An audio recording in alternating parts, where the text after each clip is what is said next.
নমস্কাৰ বন্ধুসকল, আকৌ এবাৰ স্বাগতম জনাইছোঁ অৰ্জুন টেক চেনেলটোলৈ। তো বন্ধুসকল, আগৰ নিচিনাকৈ আজিও আপোনালোকৰ প্ৰশ্ন আছে অসম পুলিচৰ ওপৰত, আৰু ইয়াতে প্ৰশ্ন আছে আপোনাৰ 10টা। তো বহুত ভাল ভাল প্ৰশ্ন আছে, ভিডিঅ'টো শেষলৈকে চাই যাব। আৰু আপুনি মোৰ চেনেলটো ছাবস্ক্ৰাইব কৰি ৰাখিব পাৰে, কাৰণ মই অসম পুলিচৰ আৰু ৰেলৱে পৰীক্ষাৰ কিছুমান প্ৰশ্ন কাকত বিশ্লেষণ লগতে প্ৰশ্নৰ উত্তৰ দি দিওঁ। তো আপুনি ছাবস্ক্ৰাইব কৰি ৰাখিব পাৰে, আৰু কিছুমান মই জবৰ নটিফিকেশ্যন নতুন আহে, সেইবোৰৰ বিষয়ে অলপ নটিফিকেশ্যন আপোনালোকক জনাই দিম। কেনে ধৰণৰ কি এপ্লাই কৰিব লাগিব, কিমান এজ লাগিব, কিমান মানি পে' কৰিব লাগিব, এইবোৰ সম্পূৰ্ণ ডিটেইলছ মোৰ চেনেলটোত পাব। আৰু কিছুমান অফাৰো পায় মাজে সময়ে। তো আৰু কি ক'ম, আৰু একো ক'বলগীয়া নাই, ভাল লগা নাই আজিৰ দিনটো, কাৰণ আমাৰ মাজত আৰু অটল বিহাৰী বাজপেয়ী আৰু আমাৰ মাজত নাই। তো তাৰ বাবে মনটো বহুত বেয়া লাগিছে আজি। তেওঁ অসমৰ কাৰণে বহুত ভাল ভাল কাম কৰি থৈ গৈছে। তো আজি বেছি ক'বলগীয়া নাই, মনটো এনেই বেয়া হৈছে। তো তাৰ বাবে আমাৰ অসমখন বন্ধ ৰখা হৈছে কালি। College, school, private and public, government, under government, এইবিলাক চব কালি অফ থাকিব। আপুনি যদি শুনি আছে আজি ভিডিঅ'টো, মানে আপোনাৰ 17 তাৰিখ। তো কালি বন্ধ আছে, অসম বন্ধ। তো বলকচোন আজিৰ এই ভিডিঅ'টো ষ্টাৰ্ট কৰোঁ। এক নম্বৰ প্ৰশ্নটো হৈছে আপোনাৰ, অসমৰ কোন জিলাত কৰ্মৰত সংখ্যা অধিক? বহুত জানিবলগীয়া প্ৰশ্ন এইটো এটা। অসমৰ কোন জিলাত কৰ্মৰত সংখ্যা অধিক, বহুত বেছি থকা, অসমৰ ভিতৰত আৰু বাহিৰত নহয়। উত্তৰটো আপোনাৰ এ নাম্বাৰটো, উত্তৰটো মই টিক মাৰ্ক কৰি দিছোঁ। আৰু এটা কথা, আপুনি এটা কমেণ্টত জনাবচোন, আপুনি মানে কোন জিলাৰ পৰা চাই আছে মোৰ ভিডিঅ'টো। মানে ইয়াতে গৈ গম পাই যাম মই। নিশ্চয় জনাব কমেণ্টটো, অসমৰ কোন জিলাত কৰ্মৰত সংখ্যা অধিক।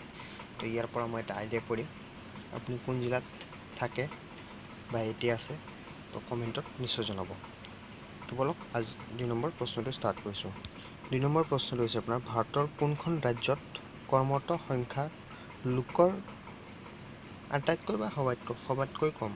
মানে এইটো ভাৰতবৰ্ষৰ, এইটো ভাৰতে লিখা অলপ ভুল হৈছিল, কাটি দি আকৌ অসমৰ ওপৰত আকৌ ভাৰত বহাই দিছোঁ।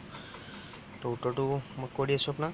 2 নম্বৰ প্ৰশ্নৰ উত্তৰটো আপোনাৰ এ নাম্বাৰটো, মানে গোৱাত আটাইতকৈ কম।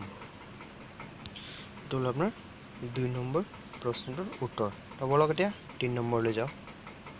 3 নম্বৰ প্ৰশ্নটো হৈছে আপোনাৰ, ভাৰতৰ কোনখন ৰাজ্যত খ্ৰীষ্টান ধৰ্মী লোকৰ সংখ্যা অধিক? বহুত জানিবলগীয়া প্ৰশ্ন এইবোৰ, বহুতেই দৰকাৰী প্ৰশ্ন। তো আকৌ এবাৰ কৈ দিছোঁ, ভাৰতৰ কোন ৰাজ্যত খ্ৰীষ্টান ধৰ্মী লোকৰ সংখ্যা অধিক? উত্তৰটো মই জনাই দিছোঁ আপোনাক, অপশ্যনবোৰ অলপ চাই থাকক। 3 নম্বৰ প্ৰশ্নৰ উত্তৰটো হ'ব আপোনাৰ এ নাম্বাৰটো, মানে নাগালেণ্ডত। উত্তৰটো মই টিক মাৰ্ক কৰি দি আছোঁ। এইটো হ'ল আপোনাৰ অলপ আখৰবিলাক তেৰা বিকা হৈ গ'ল, তাৰ বাবে ক্ষমা খুজিছোঁ। তো 3 নম্বৰ প্ৰশ্নৰ উত্তৰ হ'ল এইটো। বলক এতিয়া 4 নম্বৰলৈ যাওঁ। 4 নম্বৰ প্ৰশ্নটো হৈছে আপোনাৰ, আকৰিক লো উৎপাদন ভাৰতৰ স্থান এছিয়াৰ ভিতৰত কিমান? বহুত দৰকাৰী প্ৰশ্ন, বিভিন্ন ধৰণৰ পৰীক্ষাত আহে প্ৰশ্নটো। আকৌ এবাৰ কৈ দিছোঁ, আকৰিক লো উৎপাদনৰ ভাৰতৰ স্থান এছিয়াৰ ভিতৰত কিমান? তো উত্তৰটো আপোনাৰ হ'ব এ নাম্বাৰটো, আই থিংক, চৰি এ নহয়, বি নাম্বাৰ হ'ব আই থিংক। একবাৰ পঢ়া গৈছিলে প্ৰশ্নবোৰ লিখাৰ সময়তে। 4 নম্বৰ প্ৰশ্নৰ উত্তৰটো হ'ব আপোনাৰ মানে বি নম্বৰ, প্ৰথমত আছে। এইটো হ'ল আপোনাৰ 4 নম্বৰ প্ৰশ্নটোৰ উত্তৰ। তো বলক এতিয়া 5 নম্বৰলৈ যাওঁ। 5 নম্বৰ প্ৰশ্নটো হৈছে আপোনাৰ, ভাৰতৰ পাৰমাণৱিক শক্তি আয়োগ কেতিয়া গঠন কৰা হৈছিল? এইটো এটা বহুত ডাঙৰ প্ৰশ্ন আৰু বহুত দৰকাৰী প্ৰশ্ন এইটো। আকৌ এবাৰ কৈ দিছোঁ প্ৰশ্নটো, ভাৰতৰ পাৰমাণৱিক শক্তি আয়োগ কেতিয়া গঠন কৰা হৈছিল? তো 4টা অপশ্যন আছে, যিকোনো এটা হ'ব। উত্তৰটো মই জনাই দিছোঁ, অপশ্যনবোৰ অলপ চাই থাকক। 5 নম্বৰ প্ৰশ্নৰ উত্তৰটো আপোনাৰ এই নম্বৰটো মানে 1948। এইটো হ'ল আপোনাৰ 5 নম্বৰ প্ৰশ্নটোৰ উত্তৰ। আৰু যদিহে আপুনি চেনেলটো ছাবস্ক্ৰাইব কৰিছে তেনেহ'লে পুৰণাবিলাকে লাইক কৰক, আৰু যদিহে চেনেলটো আপুনি এতিয়ালৈকে ছাবস্ক্ৰাইব কৰা নাই তেনেহ'লে নতুনবিলাকে ছাবস্ক্ৰাইব কৰক, আৰু লগতে ঘণ্টা বাটনটো নিশ্চয় প্ৰেছ কৰিব। তো বলক এতিয়া 6 নম্বৰলৈ যাওঁ। মাত্ৰ 10টাহে প্ৰশ্ন, ভিডিঅ'টো শেষলৈকে চাই যাব। তো 6 নম্বৰটো ষ্টাৰ্ট কৰিছোঁ। 6 নম্বৰ প্ৰশ্নটো হৈছে আপোনাৰ অসমৰ কোন জিলাত বৌদ্ধ ধৰ্মীৰ লোক সংখ্যা অধিক? বৌদ্ধৰ প্ৰশ্ন এইবিলাক আকৌ এবাৰ কৈ দিছোঁ, অসমৰ কোনখন জিলাত বৌদ্ধ ধৰ্মীৰ লোক সংখ্যা অধিক? উত্তৰটো মই টিক মাৰ্ক কৰি দিছোঁ ডাইৰেক্ট। এইটো হ'ল আপোনাৰ 6 নম্বৰ প্ৰশ্নটোৰ উত্তৰ। আৰু এটা কথা আছিলে, বহুতে কৈ আছে অসম পুলিচৰ প্ৰশ্নবোৰ ইংলিছত দিব লাগে, কিন্তু দিব পাৰিম, বাট অলপ টাইম লাগিব দেই, কাৰণ কলেজ আছে মোৰ, আকৌ টিউশ্যন, আৰু লগতে আকৌ মই দুটাত দি আছোঁ, আছাম পুলিচ আকৌ ৰেলৰ। তো বহুত প্ৰব্লেম হৈ যায় মোৰ, টাইমৰ কাৰণে বহুত খেলি মেলি হৈ যায়। তাৰ বাবে অলপ আপুনি যদি চাব বিচাৰে তেনেহ'লে চেনেলটো ছাবস্ক্ৰাইব কৰি ৰাখক। মই বেছি নহয় আৰু ওৱান উইকৰ ভিতৰত পাই যাব অসম পুলিচৰ ওপৰত ইংলিছৰ প্ৰশ্নবোৰ। তো চেনেলটো ছাবস্ক্ৰাইব কৰি ৰাখক আপুনি। আজি আপোনাৰ কিবাৰ বাৰটাত পাৰ হৈ গ'ল, মানে শুক্ৰবাৰে হ'ল, নহয় হয় শুক্ৰবাৰে হৈ গ'ল। তো মঙলবাৰ বা বুধবাৰ ভিতৰত পাই যাব আপুনি আছাম পুলিচৰ ইংলিছ প্ৰশ্নবোৰ। তো বহুতেই ৰিকুৱেষ্ট কৰিছে দেই, তেওঁলোকক বহুত বহুত ধন্যবাদ জনাইছোঁ, কাৰণ মই ভাবিছিলোঁ যে অসম পুলিচত অনলি ফৰ আছামিজ, কিন্তু নহয়। এইটো হ'ল আপোনাৰ 6 নম্বৰ প্ৰশ্নৰ উত্তৰ।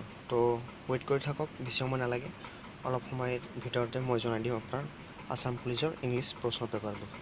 তো অসমীয়াবিলাক চাই থাকক, নিশ্চয় বুজিব পাৰে, কিছুমান আপুনি নিজে লিখি ল'ব পাৰে। তো মই কৰিম, বাট অলপ টাইম লাগিব, সেইটোৱে।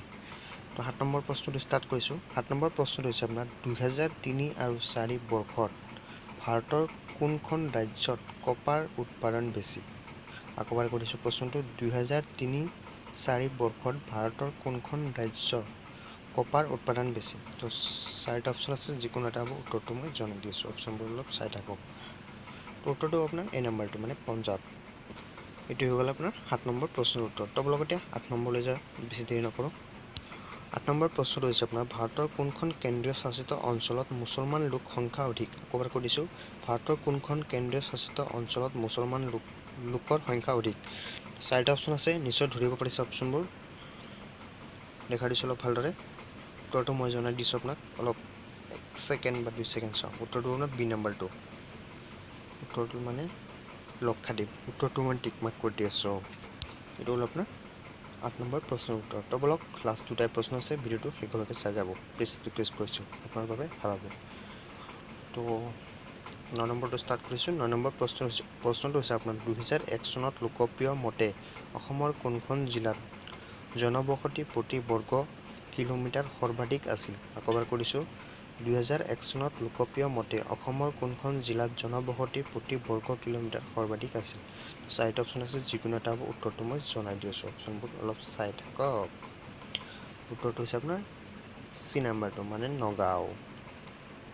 এইটো হ'ল আপোনাৰ 9 নম্বৰ প্ৰশ্নটোৰ উত্তৰ। তো বলক লাষ্ট এটাই প্ৰশ্ন আছে, এই প্ৰশ্নটো দি আজিৰ এই ভিডিঅ'টো সামৰণি মাৰিম। তো 10 নম্বৰ প্ৰশ্নটো ষ্টাৰ্ট কৰিছোঁ। 10 নম্বৰ প্ৰশ্নটো হৈছে আপোনাৰ ভাৰতৰ কোনখন ৰাজ্যত আন্তঃৰাষ্ট্ৰীয় প্ৰব্ৰজন উৎসৱ ব্যাপক? আকৌ এবাৰ কৰিছোঁ, ভাৰতৰ কোনখন ৰাজ্যত আন্তঃৰাজ্যিক প্ৰব্ৰজন উৎসৱ ব্যাপক? তো 4টা অপশ্যন আছে, যিকোনো এটা হ'ব, উত্তৰটো কৈ আজিৰ এই ভিডিঅ'টো সামৰণি মাৰিম। উত্তৰটো হৈছে আপোনাৰ ডি নাম্বাৰটো, মানে মহাৰাষ্ট্ৰ। উত্তৰটো মই টিক মাৰ্ক কৰিছোঁ, অলপ কথা পাতিম। এইটো হ'ল আপোনাৰ 10 নম্বৰ প্ৰশ্নটোৰ উত্তৰ। তো আজিলৈকে মানে যদিহে এতিয়ালৈকে চেনেলটো ছাবস্ক্ৰাইব কৰা নাই তেনেহ'লে ছাবস্ক্ৰাইব কৰি লওক, আৰু নতুনবিলাকে লাইক কৰিব, কাৰণ এইটো সম্পূৰ্ণ বিনামূলীয়া। অলপ লাইক পালে অলপ চেনেলটো দেখাত ভাল লাগে, আৰু কি ক'ম। আৰু জনাব কিবা অসুবিধা পালে কমেণ্টত। তো আজিলৈকে মানে আৰু এটা কথা, ৰ'ব এইটো কৈছিলোঁ যে জনাব ক'ৰ পৰা চাই আছে, মানে ভিডিঅ'বোৰ নিশ্চয় জনাব, আপোনাৰ ডিষ্ট্ৰিক্টৰ নাম নিশ্চয় জনাব পাৰে, কোনো অসুবিধা নাই। তো কমেণ্টত নিশ্চয় জনাব, মই ৰিপ্লাই কৰিম সকলোকে। তো আজিলৈকে মানে থেংক ইউ ফৰ ৱাচিং মাই ভিডিঅ'। Thank U.